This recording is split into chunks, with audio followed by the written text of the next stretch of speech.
E aí, tá tudo bem com você? Eu sou o Wellington Calazans, este vídeo aqui para conversarmos um pouco sobre toda essa situação vivida no planeta, quando o discurso do Vladimir Putin ganha uma repercussão impactante e, paralelamente, está sendo realizada a 77ª Assembleia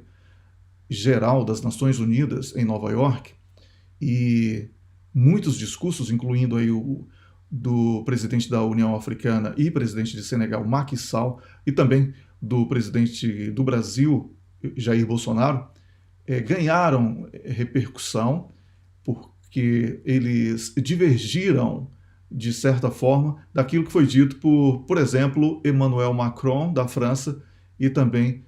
um pouco pelo Recep Erdogan, da Turquia. Então, os discursos constituem até aqui, nas Nações Unidas,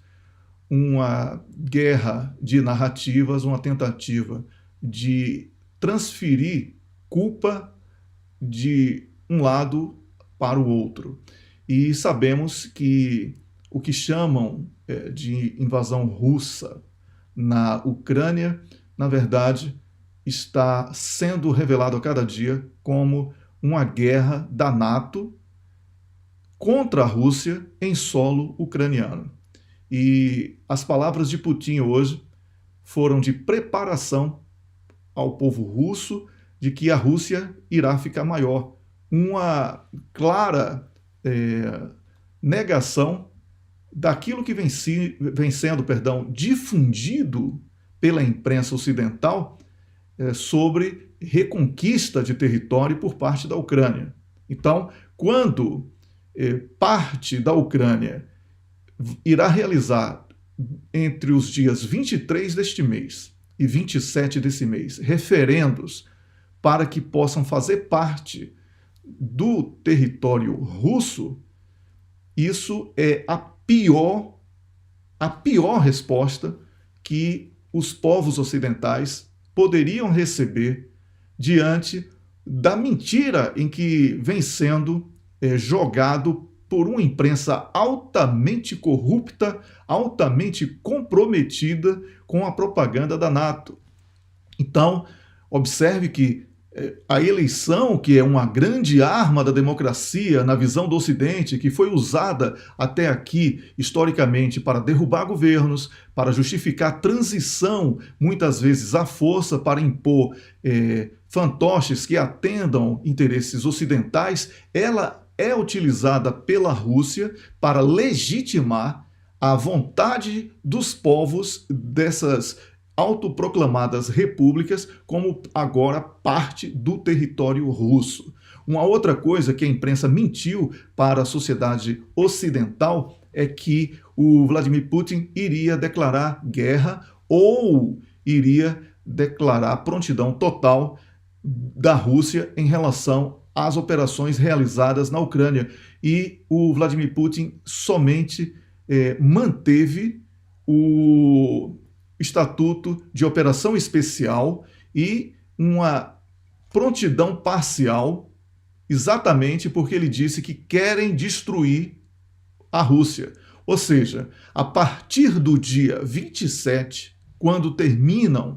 as eleições que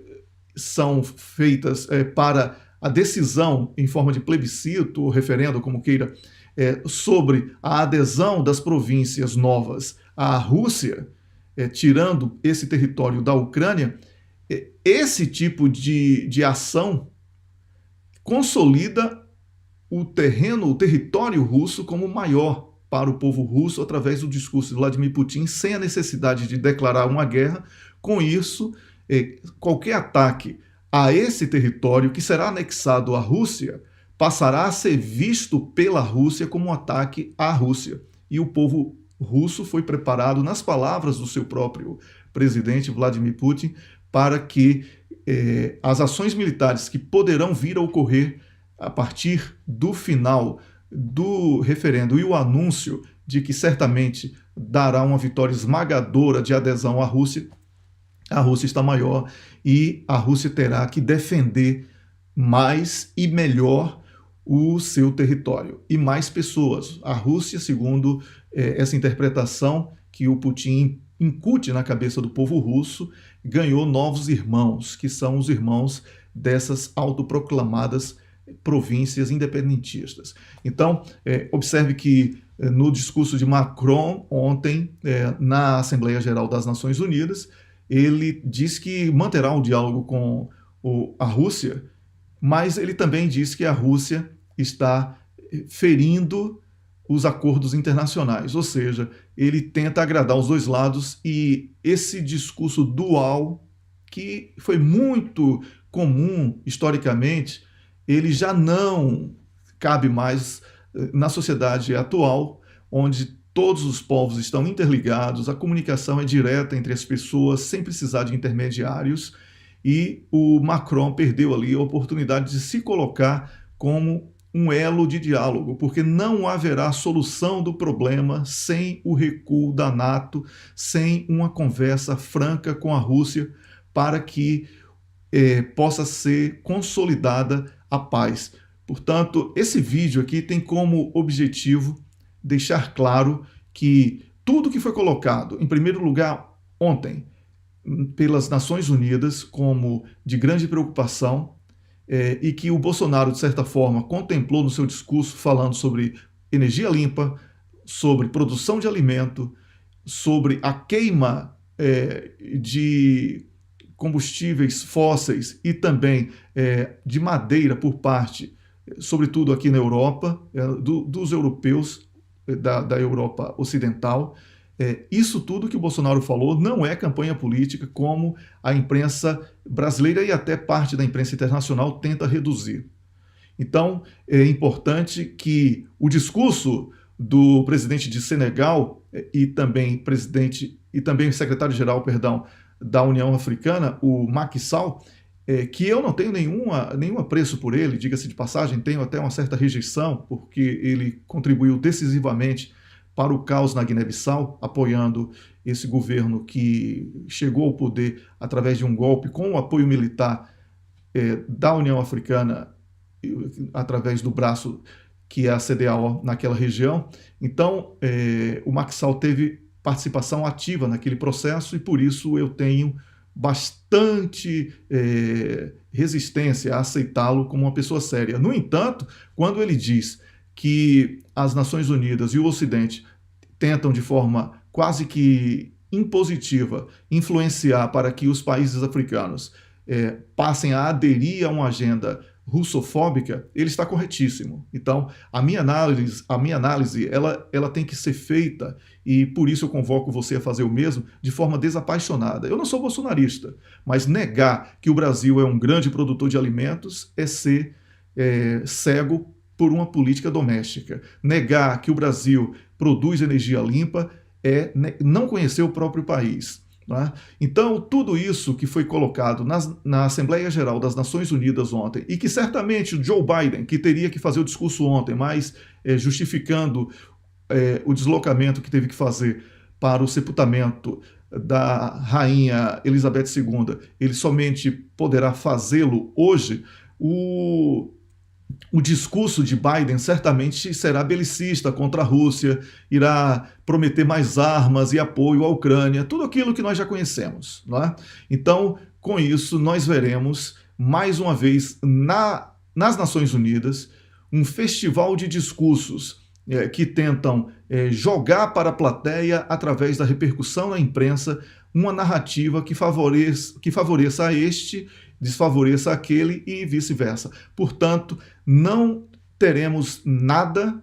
de concreto nessa Assembleia Geral das Nações Unidas, além do habitual chororô de uma parte e da cautela de outra parte. Por outro lado, voltando aqui ao discurso de Vladimir Putin, ele falou muito claramente ao povo russo que a Rússia possui armas de destruição em massa, ou seja, armas nucleares. Este aviso, que ele reforça e ainda reforçou, dizendo que não está falando aquilo como um blefe, não está para brincadeira quando ele fala sobre armas nucleares, é um aviso ao povo russo de que poderá vir a utilizar esse tipo de arma, se for necessário, para que a integridade do povo e do território russo e também das soberanias russa e da população russa popular, né, a soberania popular e a soberania territorial russa sejam salvaguardados. Se houver alguma ameaça a essas soberanias, a Rússia, nas palavras do próprio Vladimir Putin, irá se utilizar das armas que possui, e são armas muito poderosas que sequer foram cogitadas até aqui, e isso poderá provocar uma hecatombe nuclear sem precedentes e com um risco de extinção do planeta como o conhecemos hoje. Bem, eu não quero ser dramático e não quero encerrar este vídeo aqui dizendo que eu acredito que cheguem a esse extremo. Tanto a NATO como a Rússia precisam esfriar as cabeças e dialogar. Vejo a China como um intermediário interessante, vejo o Brasil como um intermediário interessante e vejo os países africanos representados pela União Africana como intermediários ou intermediária, no caso da União Africana, para que esse diálogo, que é inevitável e indispensável, possa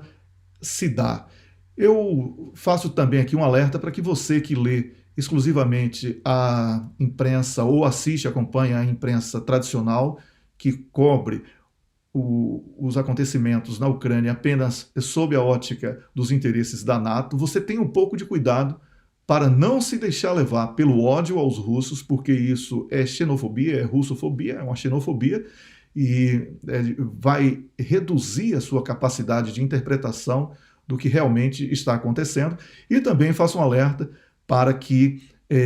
você compare aquilo que foi publicado recentemente sobre conquista ucraniana nos territórios e agora a realização de referendos para que a Rússia fique maior. Então, quem é que está ganhando, quem está perdendo, faça a sua reflexão. Eu não estou aqui para impor a minha opinião. Convido você para um debate franco e honesto. Um grande abraço e até o próximo vídeo.